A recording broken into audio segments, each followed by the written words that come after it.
Alright, time to go drag racing again. See what this thing will run now. If you recall, if you've been following the build at all, earlier this spring, I went to the track with a few bolt-ons and we ran a 13.5. Check out the Mustang playlist if you want to see the mods, install videos, and also that run. But since then, we've done headers and ported upper and lower intake manifold. I've been dealing with a header leak all freaking year, and I just got that fixed. Video on that as well. So now that I got the header leak fixed, I'm finally ready to get back to the track and see what it runs now. So I'll be running on the same tires and everything. I haven't even retuned for the new parts. According to my tuner MPT, they said a retune's not necessary, but I'm going to do a data log anyways later, see if they can find any other gains. But so this was just from adding the headers and ported upper and lower intake manifolds. Alright, so modifications are air-aid cold air intake, MMR water pump pulley, 170 degree thermostat, aluminum one-piece drive shaft, cherry bomb mufflers, 373 gears, and at that point tuned by MPT on the 93 PRX tune. And then, as I said, just added BBK shorty headers and ported upper and lower intake manifold. Not tuned since those two parts were put on, not retuned for those. Reason being, I want to see what gains I actually get from these shorty headers and ported intake manifolds combined without changing the tune. I want to see what just these parts do to see if they're worth it, because the headers are about 400 bucks and a nightmare to install, and the intake manifolds are $400 or $500 depending on where you get them. So I want to see if it's worth the price. If we don't gain anything or only gain a tenth, I'm going to be pretty upset. So hopefully we'll gain at least 2/10 from that. Then, as I said, afterwards I will then do a log and get it into MPT and see if there's any improvements to be made. And then unfortunately it'll probably be this coming spring will be the next time I can run, because today is the last test and tune for my local track. Well, this looks like fun. There's a big line here. There's a bunch of campers and trailers because they have an event going on this weekend. You know, bracket racers, slick cars, whatever. So I'm just trying to get in here for test and tune, but now I got to deal with twice the amount of traffic because of all these race cars and the trailers for this weekend. So a little less gas than last time. I believe last time we were at 3/4 of a tank, so it's only like 4 or 5 gallons max. But last time it was like in the 40s, and today it's in the 70s. So the DA is going to be worse today than it was when I ran earlier this spring. So the fact that I got a little bit less gas should make up for the warmer temperatures and the DA being a little worse. Also, just like last time, I don't have anybody to record for me, so I'm gonna have to record from in the car again. And like a dumbass, I forgot that I now have a GoPro mount on my helmet. So it would have been nice if I remembered that and brought the GoPro, and then I'd be good. But I'm gonna have to try to hold the phone again and run. But this time I'm gonna try to get all my runs on camera, so hopefully don't catch me holding my phone up. I got a little mount for it, so it'll be a lot easier to hold on to this time.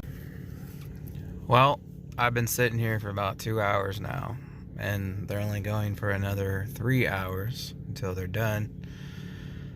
So I'm probably only going to get one run in. I'm going to do the same as I did last time, just put it in drive and let it do its thing. Although I will tell you that I'm pretty sure I can run a little faster manually shifting, especially with those ported intakes on there, because that's high RPM power, and they're supposed to make like maximum power actually past 7,000 RPM. I don't think I would run mine that high, but I would take it close. Just because I still notice the last 100 or two before 7, it feels like it drops off just a smidge. You know, that might be something they can improve on the tune, I'm not sure, but so there's no point in me going past 7 anyways. But The way it's tuned, some of the shifts are at 6,500 RPM. That way it hits the next gear with a lot of torque, which it does. So you get a nice hard shift, and it sometimes even chirps going into third, always chirps going into second. I mean, it might not on the track, but that's how I ran it last time. And since I'm just trying to see what kind of gains I can get just with the added parts, the headers and the ported manifolds, I'm going to run it the same way. I would like to get out here and do a manual shift run where I run it closer to 7 each time, and if I can, I will, but the way things are going right now, it doesn't look like I'm going to be able to do that. So at least I'll get this one run in, just put it in drive like I did the last time. That way we can compare.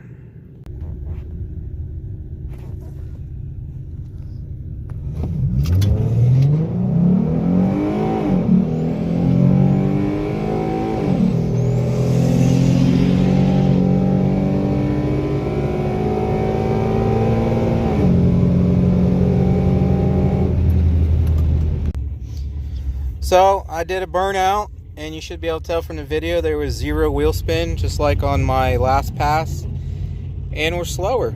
So my 60 foot's a little slower, but there's no way I could improve that because I didn't even spin. The ET, I got 13.7 instead of 13.5, and my trap is basically 102 there instead of 103 like my last run. So like I said, it's only about 20 degrees.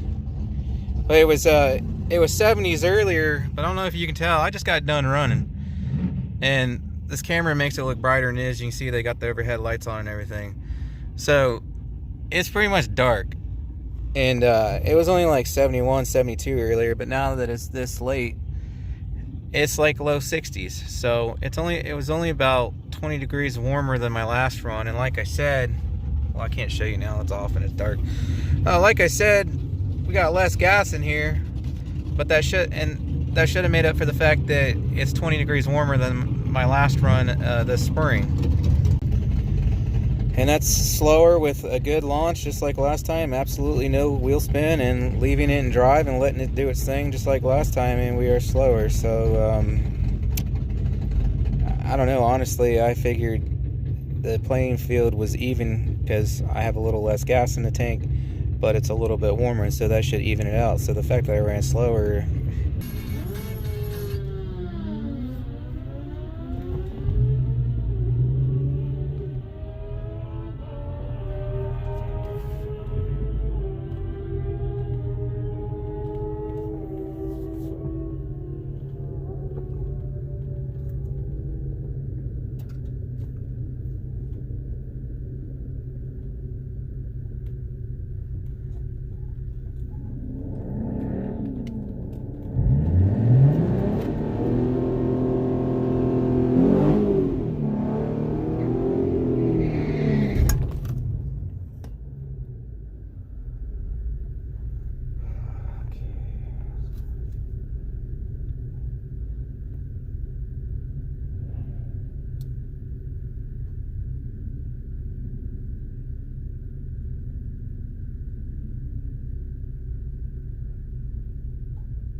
all right.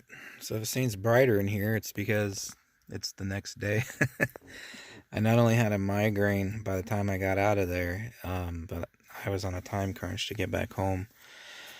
So I managed to stick my phone on here on my little tripod that folds up, and my cup holder to get that last run for you from the steering wheel. But you should be able to tell that I definitely revved the car out further. I shifted out of each gear at right about 7,000 RPM. Maybe 50 under, maybe 50 to 100 over. But right around 7,000 with each gear shift. And if you pay real close attention to the footage there, I just barely chirped the tires taking off, but it like chirped and then immediately hooked.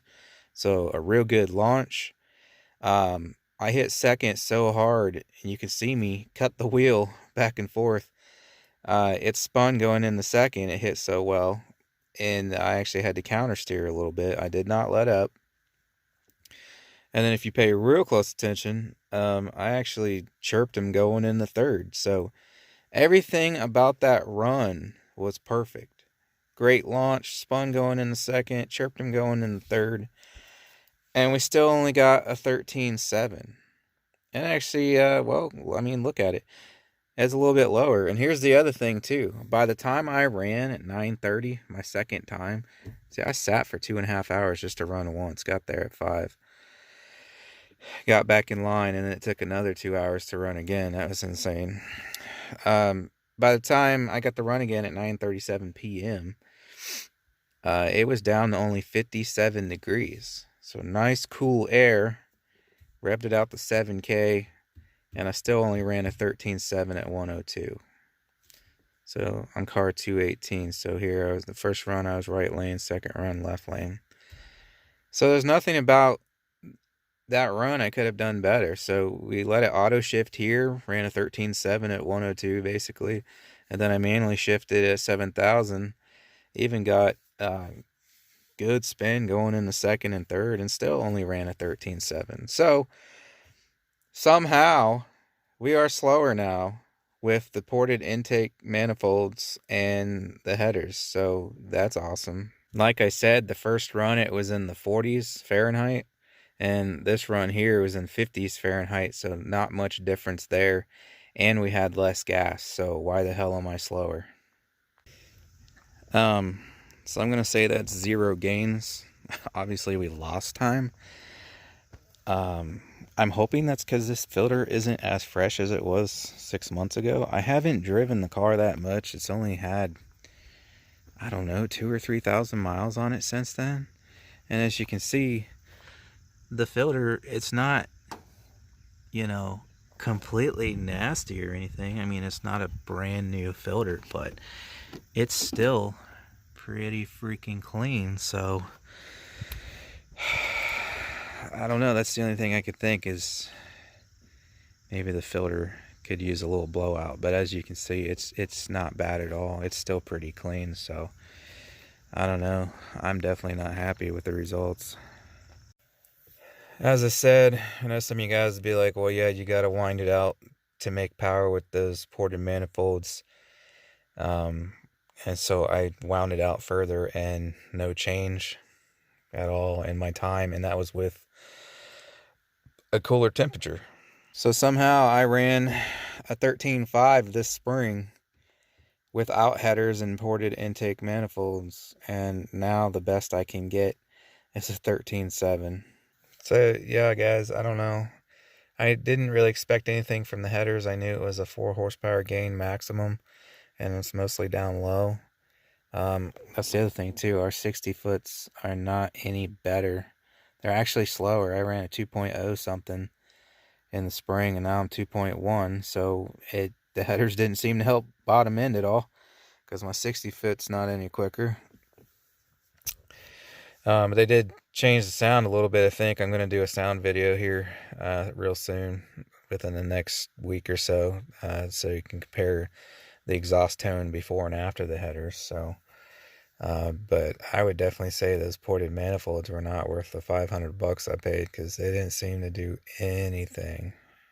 So yeah, I don't know. The only other thing I can think is maybe I might upgrade the throttle body to a larger one, or port it or whatever. Because I was thinking, well, maybe the intake can flow, the ported intakes flow more now, but it's still the stock throttle body, so maybe that's holding it back. However, I'm pretty sure those 10 to 15 horsepower gains everybody claims from those ported manifolds are with the factory throttle body. So, I don't know. But yeah, I would say not worth it. At least that's my experience. As you guys can see here, I did not gain anything. I'm actually slower now somehow. So I probably still would have personally done the headers just for the sound difference, because I intentionally didn't get long tubes, and I've been running the exhaust setup I chose to do and whatnot, because I don't like that raspy, cackly tin can sound that these things have once the exhaust is too free flowing, so the shorty headers gave it a little bit deeper tone, so I did like that.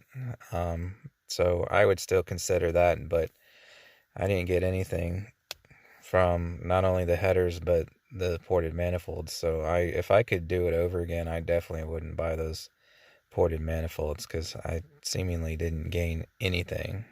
So anyways, I'm gonna quit rambling on and crying that I didn't go any faster, and catch you guys on the next one. If you want to see the mods and installs and previous pulls and stuff like that, like I said, check out the Mustang playlist. Stay tuned, I got a little bit more coming up.